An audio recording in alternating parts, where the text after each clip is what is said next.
주시는 말씀은 잠언 25장 11절에서 15절까지 말씀입니다.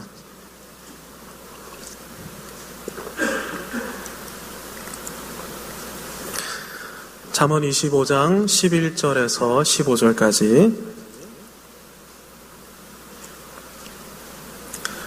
15절까지 교독하시고 끝절은 같이 읽겠습니다. 11절입니다. 경우에 합당한 말은 아로새긴 은쟁반의 금사관이라.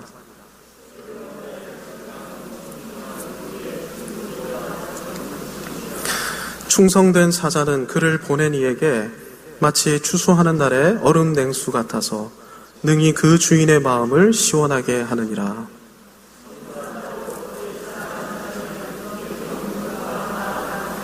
같이요. 오래 참으면 관원도 설득할 수 있나니 부드러운 혀는 뼈를 꺾느니라. 아멘. 상대방의 화를 가라앉히는 한마디가 있습니다. 미안해. 이 한마디면 어떤 화도 잠재울 수 있죠. 겸손한 인격의 탑을 쌓아 올릴 수 있는 말도 있습니다. 고마워. 고맙습니다. 감사합니다. 상대방을 기분 좋게 만들 뿐만 아니라 으쓱하게 만드는 한마디의 말이 있죠. 잘했어. 잘했어. 네. 제가 며칠 전에 누군가로부터 이 한마디를 들었는데 얼마나 기분이 좋았는지 모릅니다. 으쓱으쓱해졌습니다. 잘했어. 화해를 일으키고 평화를 조성하고 싶으십니까? 이 말을 하시면 됩니다. 내가 잘못했어. 상대방의 존재감을 마구마구 일으키는 말도 있죠. 당신이 최고야. 열정을 샘솟게 하는 한마디의 말도 있습니다. 나이는 숫자에 불과해. 돈 한 푼 들이지 않고 호감을 사는 말도 있습니다. 당신과 함께 있으면 기분이 좋아. 당신과 함께 있으면 기분이 좋아. 배우자에게 삶의 보람을 안겨주는 말도 있죠. 나는 정말 당신밖에 없어. 순식간에 상대방을 특별한 사람으로 만들어주는 마술 같은 말도 있습니다. 역시 넌 달라. 내가 예전부터 알고 있었는데 역시 넌 달라. 100번, 1000번, 10,000번 들어도 기분 좋은 한마디의 말이 있죠. 사랑해. 여러분, 오늘 본문에서 주님은 저와 여러분을 향해서 이렇게 말씀하고 계십니다. 경우에 합당한 말은 아로새긴 은쟁반의 금사관이라 라고 말입니다. 여러분, 말이 지혜입니다. 그냥 말이 아니라 경우에 합당한 말, 그 상황에 적절한 말, 이런 말 한마디가 하나님께서 오늘 지혜라고 저와 여러분을 향해 말씀하고 계십니다. 경우에 맞는 한마디의 말은 화를 가라앉히고 분쟁을 해결하고 평화를 가져옵니다. 완전히 탈진했던 사람도, 절망의 늪에 빠진 사람도 한마디의 말 때문에 다시 힘을 얻을 수 있고 치유될 수 있는 것이죠. 여러분, 그러니 적절한 한마디의 말이 얼마나 놀라운 지혜인지 모릅니다. 경우에 합당한 말이 지혜인 이유는 이 말에 의해 공동체가 보호되고 공동체가 더욱 견고해지게 되기 때문입니다. 여러분, 우리는 몇 주간에 걸쳐서 공동체가 하나님의 지혜임에 대해서 잠언을 가지고 계속 생각해 왔습니다. 여러분, 이 하나님의 지혜인 공동체를 더욱 견고하게 하는 것이 경우에 합당한 말이니, 그러니 여러분, 이 경우에 합당한 말이라는 것이 얼마나 놀라운 지혜인지 모릅니다. 여러분, 잠언의 공식을 혹시 기억하십니까? 지혜를 지켜라. 그러면 지혜가 너를 지킬 것이다. 여러분, 이것이 잠언의 공식인데요. 이 공식에 대입하면 이와 같습니다. 경우에 합당한 말을 하게 되면 그 경우에 합당한 말이 나를 지키고 우리를 지키게 된다라는 것입니다. 그래서 여러분, 상황별 멘트를 배워서 익히는 게 필요합니다. 금이나 은보다 더 소중한 게 이 말에 있기 때문이죠. 여러분 영어를 처음 배울 때 혹시 기억나십니까? 영어를 처음 배울 때 누구나 다 하는 다이얼로그가 있습니다. How are you? 그 다음 뭐죠? Fine, thank you, and you? 여러분 이게 그냥 공식입니다. 저는 중학교 1학년 때부터 배웠는데 지금 저희 아이를 보니까 3학년 때부터, 초등학교 3학년 때부터 배우더라고요. 제일 먼저 배우는 게 이겁니다. How are you? 먼저 안부를 묻는 것이죠. 누가 안부를 물어오면 대답을 합니다. Fine, 좋아. 다음에 안부를 물어온 사람에게 감사를 표하죠. Thank you. 그 다음에는요, 그 사람의 안부도 물어보는 겁니다. And you? 여러분 이렇게 주고받는 것이 대화의 기본입니다. 대답, 감사, 안부. 이렇게 주고받는 게 대화이고, 이런 식의 대화가 반복되고 연속될 때 비로소 관계라는 것이 형성이 됩니다. 여러분 어느 정도 관계가 형성된 그런 사이라면 예의를 지키면서 대화를 주고받는 것이 필요하죠. 예의를 갖추어서 대화를 주고받으면 이 속에서 나도 모르는 사이에 내 마음과 이 사람의 마음이 교감되기 시작하는 겁니다. 마음이 주고받게, 마음이 오고 가게 되는 것이죠. 마음을 나누는 관계, 이런 관계가 바로 성경이 말하는 공동체입니다.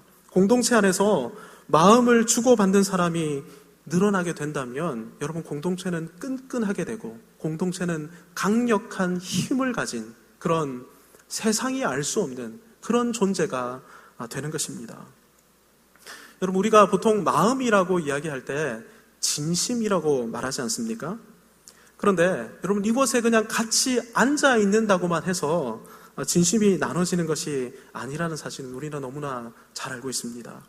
대화를 주고받되 예의를 갖추어서 대화를 할 때 비로소 진심이 나눠지게 되는 것이죠. 여러분 진심을 더욱 자주, 더욱 긴밀하게 주고받아 보십시오. 여러분 그 와중에 정이라는 것이 생겨납니다. 여러분 혹시 예전에 그 음식 광고 혹시 기억나십니까? 이거 동그란 거 하나 주면서 정이라고 하지 않습니까? 여러분 정은 뭐든지 주고받아야 되는 것입니다. 주고받을 때 그때 비로소 정이라는 게 생겨나는 것이죠.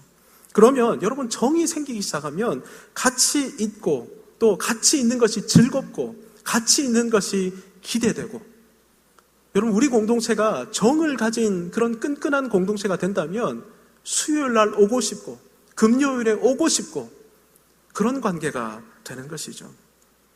여러분 특별히 중요한 것이 경우에 합당한 말입니다. 적절한 말을 할 때 관계는 더욱 견고해지기 때문입니다. 여러분 저는 오늘 본문을 통해 경우에 합당한 말이 어떤 말인지 확인해보고 적용해보기 원합니다. 모쪼록 오늘 말씀을 통해 경우에 합당한 말을 할 줄 아는 지혜가 저와 여러분 안에 머물러 있어서 우리 관계가 더욱더 돈독하고 정이 있는 그런 관계, 하나님께서 기뻐하시는 공동체의 모습을 회복하는 그런 기회가 되었으면 좋겠습니다. 12절을 보면 솔로몬은 경우에 합당한 말을 슬기로운 자의 책망이라고 표현을 하고 있습니다. 지혜로운 사람이 하는 책망이 경우에 합당한 말이라는 것입니다. 지혜로운 사람이 하는 책망이니 지혜로운 책망이라고 말할 수 있을 것입니다. 지혜로운 책망이란 어리고 미숙한 사람들이 수용할 수 있는 만큼 말해주는 것을 가리킵니다. 내가 화난다고 내 화의 감정을 배설하는 말이 아닌 것이죠.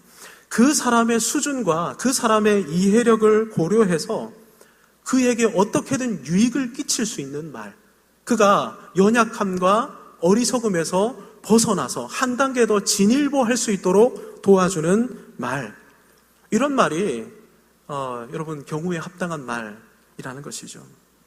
슬기로운 책망인 것입니다. 오늘 이 본문 말씀을 연구하기 전까지만 해도 저는 그냥 가감없이 하나님의 말씀을 선포해야 한다라고 생각을 했습니다. 그런데 오늘 말씀을 보니 이것이 하나님께서 원하시는 지혜가 아닐 수 있겠다라는 생각도 들었습니다. 왜냐하면 여러분 하나님의 지혜의 결정판이 성육신하신 예수님 아닙니까? 우리의 수준과 눈높이를 고려하셔서 사람의 몸을 입고 이 땅에 오신 하나님의 지혜가 바로 예수 그리스도이십니다. 그러면서 깨달았습니다. 어떤 분들과 함께 하느냐에 따라서 그분들의 눈높이를 고려해야 한다라는 생각이 들었습니다. 예전에 제가 교회를 개척을 해서 섬겼던 적이 있는데요. 주일 이렇게 성도들과 함께 공예배를 드리고 난 다음에 그때는 처음 시작할 때는 아이들이 저희 아이들밖에 없었습니다. 그래서 예배가 다 끝나고 저희 아이들만 모아서 아동부 예배를 따로 드렸었습니다. 이때 다른 말씀을 선포한 것이 아니라 주일 오전 공예배 시간에 선포했던 그 말씀 주제 그대로, 본문 그대로를 가지고 와서 단 아이들의 수준에 맞는 단어, 그리고 아이들의 수준에 맞는 문장, 그리고 그런 예화를 가지고 아주 자유롭게 하나님의 말씀을 전했던 적이 있습니다. 아이들이 제대로 이해했는지를 확인하기 위해서 예배가 끝나고 나서 좀 오랜 시간 동안 예배에 관해 말씀을 나눴었는데 놀랍게도 아이들이 다 이해를 했었습니다. 여러분, 어리고 미성숙한 형제들을 섬길 때 이런 지혜가 필요한 것이죠. 이제 막 교회 나와서 신앙의 가나다라를 배우고 있습니다. 그런데 문학인이, 시조인이 말하는 것이 별로 의미가 없을 수 있는 것이죠. 이제 더하기 빼기를 배울 수준인데 수열, 함수, 방정식 이런 것은 말해봤자 이해하지를 못하는 것입니다. 물론 여러분 이게 다 문학적인 어떤 진리이고 수학적인 진리입니다. 그런데 수준에 맞지 않는 진리, 아직까지는 불필요한 진리인 것이죠. 그러면 어떻게 해야 지혜롭게 하나님의 진리를 가르칠 수 있겠습니까? 여기에 필요한 것이 성육신인 것이죠. 끊임없이 대화하고 탐색해서 그 사람이 지금 어떤 수준에 있는지, 그 사람이 어느 정도를 받아들일 수 있는지 파악을 해야 합니다. 그리고 그 수준에 맞게끔 지도하고 가르치는 것입니다. 물론 목표는 어디까지냐? 그리스도의 장성한 분량까지입니다. 장성한 분량까지 자라나게 하려면 어릴 때는 젖을 먹여야 되죠. 그리고 젖을 소화할 수 있으면 이유식을 먹여야 합니다. 그 다음에 단단한 식물을 먹여야 하는 것이죠. 지혜로운 책망으로 한 영혼을 섬기기 위해서는 끝없는 인내와 사랑이 필요합니다. 부모의 마음으로 기다려줘야 하는 것이죠. 실수하고 사고쳐도 당연히 그럴 수 있다라고 여겨야 하는 것입니다. 정말로 중요한 것은 아이가 실수와 사고를 어떻게 처리하는가, 이 실수와 잘못을 처리하는 법을 배우는 것, 이것이 정말로 중요한 것입니다. 여러분, 나중에는 우리가 다 처리해 줄 수 없지 않습니까? 아이가 사고 칠 때 부모가 다 해결해 줄 수 없지 않습니까? 부모가 정죄하고 실수할 때마다 비난하고 부모 스스로 일처리를 모두가 다 해버리면 아이는 자기 실수를 용납하지 못할 뿐 아니라 그 문제를 처리할 능력도 가지지 못하게 됩니다. 여러분, 이렇게 되면 큰 문제에 접하게 되는 것이죠. 주님은 우리의 사고와 실수를 대신해서 십자가에 달리셨습니다. 부모도 이 십자가를 붙들고 자녀도 십자가를 붙들 수 있게 도와줘야 하는 것이죠. 그래서 아이 스스로, 어리고 연약한 성도 스스로 십자가의 여대를 붙들고 다시 일어설 수 있도록 해야 하는 것입니다. 여러분, 이렇게 도와주는 것이 바로 슬기로운 책망인 것이죠. 물고기를 잡아만 주는 것으로 만족하지 않고 스스로 물고기 잡는 법을 익히도록 도와주는 것입니다. 경우에 합당한 말은 공동체 안에 있는 연약한 그의 눈높이를 맞추는 것입니다. 여러분, 이것은 누구나 다 해야 하는 것입니다. 우리 공동체, 특별히 수요 기도회, 수요 예배 와서 예배드리고 금요 기도회 와서 기도하는 정도에 있는 분들이라면 우리 교회 연약한 성도들의 눈높이를 맞추어서 그의 수준에 맞추어서 대화하고 그를 지도하고 섬길 수 있어야 하는 것입니다. 13절은 경우에 합당한 말이 그를 고려할 뿐만 아니라 우리를 그에게 보내신 주님을 고려하는 것이다, 이렇게 가르치고 있습니다. 여러분, 우리가 그를 배려해야 하는 궁극적인 이유는 그에게 있지 않고 우리를 그에게 보내신 주님께 있다는 것입니다.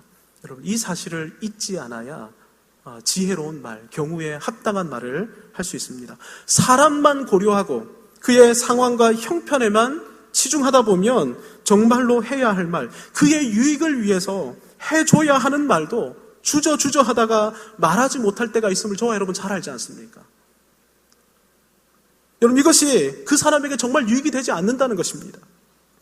이렇게 하다 보면 하나님의 직접적인 명령까지 얼마든지 무시할 수 있는 것이죠. 그래서 바울이 디모데에게 이렇게 명령을 했습니다. 하나님 앞과 살아있는 자와 죽은 자를 심판하실 그리스도 예수 앞에서 그가 나타나실 것과 그의 나라를 두고 엄히 명하노니 너는 말씀을 전파하라. 때를 얻든지 못 얻든지 항상 힘쓰라. 때를 얻든지 못 얻든지 항상 힘써라. 왜 그렇습니까? 여러분, 이 말씀 앞에 바울이 성경이 교훈과 책망과 바르게 함과 의로 교육하기에 유익한 하나님의 진리, 지혜라고 가르치고 있기 때문입니다. 그러니 정말로 사람을 사랑하고 사람의 유익을 고려한다면 주님 말씀을 말해줄 줄 알아야 하는 것입니다. 여러분, 잠언은 이것이 충성된 사자가 되는 것이라고 말하는데요. 여러분, 여기서 사자는 외교 사절단을 가리킵니다. 외교 사절의 사명은 국가 간 분쟁이나 갈등을 조정하고 해결해서 마침내 평화를 조성하는 데 있죠. 그러니까 마침내 평화를 조성하는 것, 이것이 추수하는 날 주인의 마음을 얼음 냉수처럼 시원하게 하는 경우에 합당한 말이라는 것입니다. 여러분, 주님이 진짜 원하는 게 뭡니까? 연약하고 어리고 이런 사람들이 주님의 복음을 알게 되고, 그래서 주님과 화해하게 되고 주님과 평화를 회복하게 되는 것입니다. 여러분, 이것을 고려해야 한다는 것입니다. 그 사람의 눈높이에 맞추는 것 필요합니다. 더 중요한 것은 뭡니까? 그 사람에게 진짜 필요한 것이 뭔지를 알고 이 진리를 타협하지 않고 양보하지 않고 그의 눈높이에 맞추어서 끊임없이 가르쳐주고 말해줘야 한다는 것입니다. 그래서 마침내 하나님과 그 사이에 참된 평화가 도래하도록 도와야 한다는 것입니다. 14절은 경우에 합당하지 않은 말이 어떤 말인지를 기록하고 있는데요. 우리 14절을 함께 한번 읽어보도록 하겠습니다. 25장 14절입니다. 선물한다고 거짓 자랑하는 자는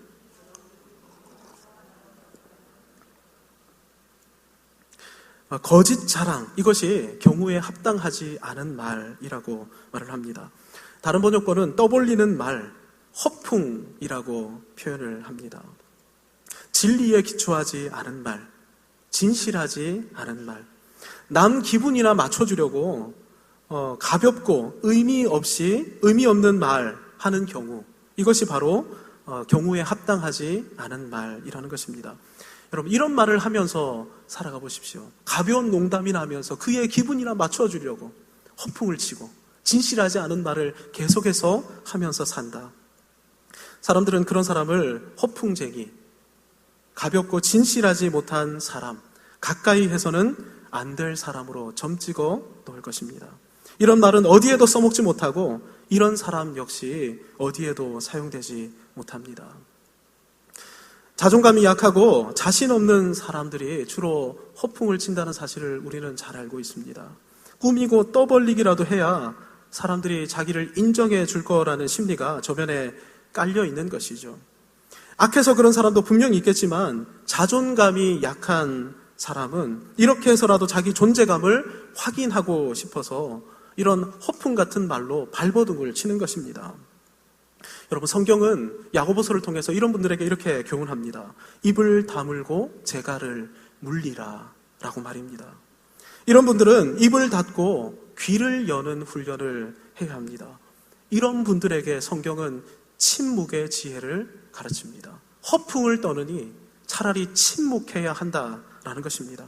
어쩔 수 없이 말을 해야 한다면 적게 말해야 합니다. 짧고 간결하게, 무엇보다 경우에 합당한 말을 배워가면서 이런 말을 할 줄 알아야 하는 것입니다. 마지막으로 15절은 경우에 합당한 말이 부드러운 혀에서 나오는 말이라고 가르칩니다. 아무리 옳은 말이라도 억세게, 과격하게, 세게 말하면 듣는 사람의 마음이 상하게 되죠. 감정이 격해지면 말은 언제든지 감정 배설의 수단으로 전락할 수 있기 때문입니다. 부드러운 혀에서 나오는 말이란 감정을 배설하지 않는 말을 가리킵니다. 여러분, 어떤 사람들이 이 말을 통해서 감정을 배설하려고 하느냐 하니까 평소 감정을 억압하면서 지내온 분들이 말을 할 때 감정 배설의 수단으로 활용을 합니다. 과격하고 거칠게 말하는 법이죠. 여러분, 하지만 말에 감정을 담으면 상대방의 감정도 상한다는 사실을 아셔야 합니다. 예의를 갖추어 공손하게 마음을 표현하면 상대방도 예의를 갖추고 진심으로 마음을 받아들이는 법이거든요. 가는 말이 고와야 오는 말이 당연히 고운 것입니다. 그런 의미에서 부드러운 말이 지혜로운 말입니다. 부드럽게 인내를 가지고 진리를 말하고 설득하고 독려하는 것 말입니다. 수적천석이라는 말이 있습니다. 물방울이 쌓이면 마침내 돌도 구멍을 내어서 뚫는다라는 말이죠. 사람의 회심과 변화, 그리고 그의 성숙을 위해, 아울러 주님의 영광을 위해 부드러운 말로 인내하면서 하나님의 진리를 가르칠 줄 알아야 하는 것입니다. 안 되면 말고식이 아니라 부드럽게 설득하고 인내하면서 독려할 줄 알아야 하는 것이죠. 주님의 때가 되면 마침내 진리가 그의 마음을 뚫고 들어가게 될 것이기 때문입니다. 사람을 변화시키는 것보다 지혜로운 것은 없음을 기억하셔야 합니다.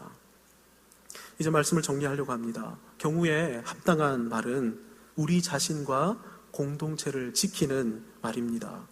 지혜로운 말은 사랑하는 마음에서 발현되는 말입니다. 눈높이를 고려해서 수용 가능한 말만큼 절제하면서 말을 하는 것이죠. 그래서 어떻게든 그 사람을 성숙으로 이끌어야 되겠다, 이런 마음을 가지고 그 사람을 성숙으로 이끄는 말을 해야 하는 것입니다. 이런 말이 경우에 합당한 지혜로운 말입니다.